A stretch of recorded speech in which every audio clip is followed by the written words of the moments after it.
what is better, a kayak or an inflatable boat? In this video, I'm gonna surprise you with the answers. I'm gonna give you 5 reasons why inflatable boats or kayaks totally destroy normal kayaks, and I'm gonna give you 2 reasons why that's not the case. The first thing is that inflatable boats are super stable. Why is this? Well, they tend to be a lot wider than a kayak.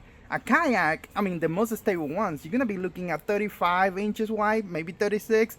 Some kayaks are 42, but that's it. If you want a kayak that is wider than that, I mean, what are you gonna get? Like a plastic jump boat? Like literally there's no kayaks that are that wide. But on an inflatable boat, something like the Cap boats, the NS130, even the Light Skiff Air, they tend to be really wide. You got the deck, right? The middle of the deck, that you could walk on the floor of the boat, that is about 18-20 inches. Then you got the side pontoons, big ones. Some of them are 10 inches, some of them are 14, some of them are even 20 inches wide.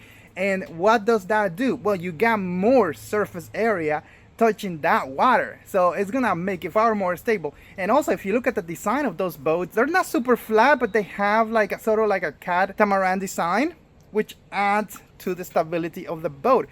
And if you take into account how tall some of those pontoons are, sometimes you feel like you are on a proper boat where you're not going to lose your balance because you have something to rest against. That's why inflatable boats are way more stable than kayaks. Now, you could find a paddleboard that is an inflatable boat and it's not going to be as stable as a kayak, right? Or you could find inflatable kayaks like from Walmart that are not as stable as a normal kayak. Inflatable boats give you incredible weight capacity, so you could take 7 coolers, 25 grabs, whatever the heck you want to take with you. Why? Because it's pretty much air inside a little bit of fabric, tough fabric by the way. The buoyancy is off the charts, so you could take whatever the heck you need to take with you and have an awesome day on the water. The other thing with inflatable boats is that, man, they are actually affordable. You could actually afford to own an inflatable boat. Why is this? Well, first of all, they don't cost as much as the competition. Like if you compare an inflatable boat to a hard shelf kayak or boat, you're gonna pay less money for the inflatable boat. I mean, you could buy it online. They ship it to your door in a box. That alone is gonna save you money. Once you have it, you could actually afford to own it, because if you don't have a backyard, if you don't have a garage, you could just fold the thing and put it under your bed if you really want. If you wanna travel somewhere, you wanna go on a long road trip and you don't want to take a trailer or anything like that, you could just fold the thing on your SUV, get your motor, whatever you need, just put it in your car and just drive somewhere. You could actually afford to own this thing. Like if I didn't have a house, if I just had an apartment, I'll be probably just owning inflatables because I could store them anywhere. I mean, you could put it in the bag that they come in with and put that in your closet. And if you don't have a closet, I don't know, you could just, you know what? True story. My mom is in love with the Fast Cat 12 from Sea Eagle. And that little boat is in their trunk of their SUV. They've been using it pretty much every weekend. They have a 3 horsepower outboard from Newport that I lended to them. And they love the setup. And they could actually afford to own this inflatable boat. I mean, they don't own it, it's mine. But my point is, I'm telling you the story here so you know how affordable it is to actually own an inflatable boat. You probably noticed that I haven't been posting a lot of fresh on the water content lately. And if I'm being honest, it's because I've been having a hard time getting myself out there. I feel like I should be out there, but I'm stuck in the office, asking myself, what's the point of going out and film the same things again?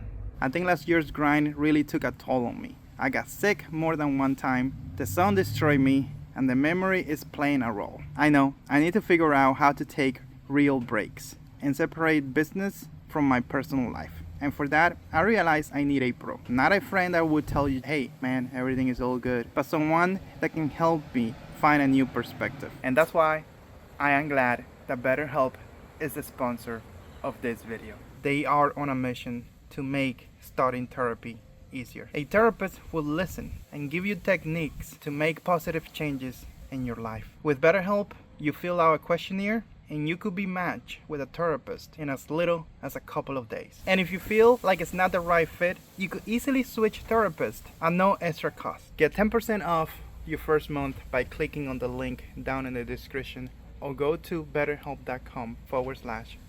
Another crazy thing about inflatable boats is that they could take higher horsepower engine than most kayaks. For example, Newport has the NS130 and you could put a 5 or 6 horsepower outboard on that thing and it flies. That NS130 with Newport NT300 could go over 7.4 miles an hour with me, fat guy, 200 pounds on board. Imagine you, 150 pounds, you could go like 10 miles an hour probably, maybe 25. So for the most part, inflatable boats are designed to take motors with higher horsepower. You could put a 6 horsepower on a kayak, but it just doesn't feel right. I mean, it feels amazing, but it's dangerous. That's what I'm trying to get to.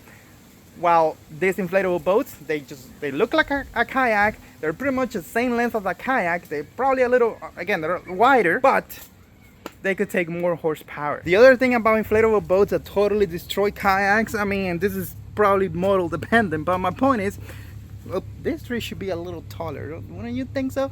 Anyways, the point that I'm trying to make is, for the most part, inflatable boats offer you more space to work with, because even when you have something like the NS130, that you got the floor, which is probably 18-20 inches, and then you got the pontoons, which is probably 18 inches each. I mean, you would think you only have 18 inch of useful space, but not really, because on the bow of the boat, for example, you could put a plate, a deck, and put a trolling motor there. On this pontoon itself, you could put the base for the seat, and then just put the seat there, right? If you need rod holders or things to hold your gear, you could use the pontoons to hold that thing. You could use the whole entire deck of the boat, including the pontoons and the deck and everything, like the total surface of the boat. You could actually use it for your fishing, for your boating, for whatever you want to use it for. A lot of kayaks, they have really thin walls. They just have like a little track and you put your accessories there. But this thing has, like, what you can do with an inflatable boat is off the charts. All you need is some glue, D-ring, and some materials to hold whatever you want to put on it. It's just incredible what you could do to an inflatable boat to make it a perfect mean fishing machine. Of course, inflatable boats are not perfect, and they are probably the wrong tool for a lot of people. For example, oyster on hard ground. Let's say you fish an area where there's a lot of rocks and they're full of oysters. Getting an inflatable boat to fish those areas is probably the worst decision you could ever make. Even if you get a fancy one that has like a rubberized bottom, all that stuff, some part of it may get in touch with those oysters and you totally get deflated. I wouldn't worry so much about a little hole here or there, because the truth is it takes a long time for the air to get out of some of these inflatables. My Fast Cat 14 right now, I think I rammed it through something, I don't know, because I have it on a trailer. There's a hole on the side pontoon and I haven't even bothered to fix it because the air takes days to get out. I'm actually liking it because I don't have to deflate it. When it gets really hot here in Florida, you know, like the air pressure inside the pontoon span and it may pop it out. Having that hole there kind of makes it that I don't have to go inflate it. I took the thing out yesterday to the Keys and I spent from 7 a.m. to noon fishing of it using the outboard, and I knew I had a hole in it and I didn't even worry about it. But again, you know, you have a hole and it could be a big hole. So if your fish areas where it's just dangerous to have an inflatable boat, I mean, why would you do it? So that's a huge drawback, that you could get punctured. And the other crazy thing here is that inflatable boats could be very, very hard to paddle. I got the Fast Cat 12, the same one that I lended to my mom, and I put it through the beach and it was low tide. And oh my God, what a workout. If that was a kayak, I could just easily glide on my kayak through all that. But this inflatable, like the pontoons were digging, like I couldn't have a perfect paddle stroke. It was just a workout. And the other day I took the Fast Cat 14 to my favorite spot. Used to be my favorite, it still isn't, whatever, Chicken Key, and my goodness, dude, it was very difficult to paddle that thing through. Like I was questioning all the decisions that I have made in my life. It was that bad. A kayak was designed to paddle, so for the most part, most kayaks, they're easier to paddle than an inflatable boat. So that's another point where kayaks just totally destroy inflatable boats. But I want to hear from you. What made you buy an inflatable boat over a kayak, or the other way around, or what have stopped you from buying an inflatable boat? Comment below, and if you have any idea for videos that you want me to make about this topic or anything that I do, comment below.